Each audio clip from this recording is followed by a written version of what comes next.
La manière dont je pense qu'il faut pouvoir penser le projet est avant tout pour faire participer les acteurs économiques et les personnes et la population, de façon à ce que ce projet ait une cohérence, je vais dire, une cohérence au niveau du territoire.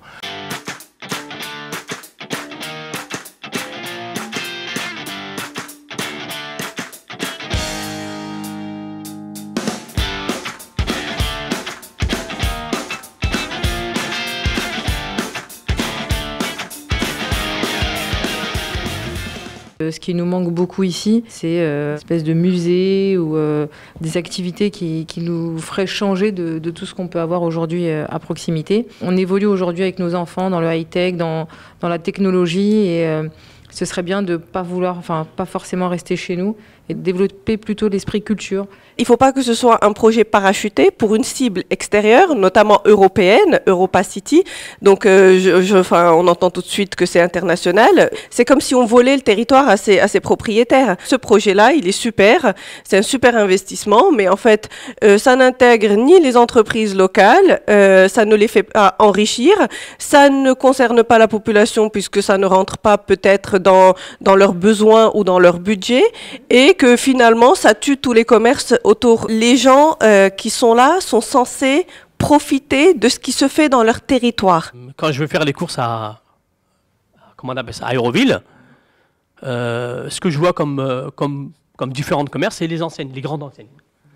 On ne voit pas le petit privé qui a un peu de sous, qui veut créer son petit commerce. Pourquoi? Parce qu'il n'arrive pas.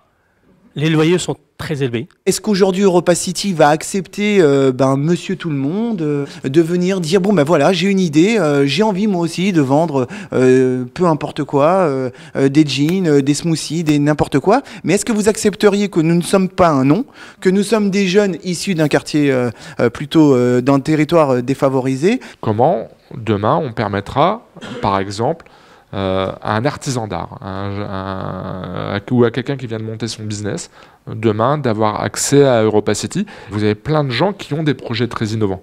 Comment on fait pour les accompagner dans le montage de leurs projets avec par exemple la création d'un incubateur, des choses comme ça.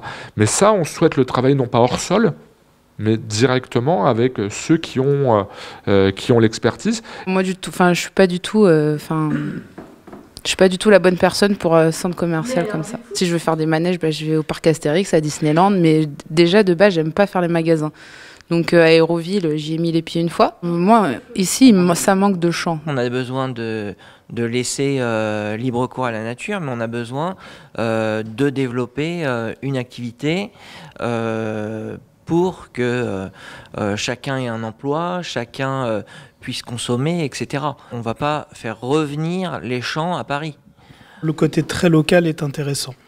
Parce que comme on sait que le projet sur le fond est destiné, c'est ce qu'on disait tout à l'heure, avec la proximité des aéroports, il y a une grande vision nationale européenne. Je pense que de tabler sur le local, ça fera du bien. Faire profiter des gens, je dirais locaux, des activités la semaine, qui pourraient être par exemple gratuites parce que vous ciblez pas du tout la même chose et que votre rentabilité va se faire sur le week-end.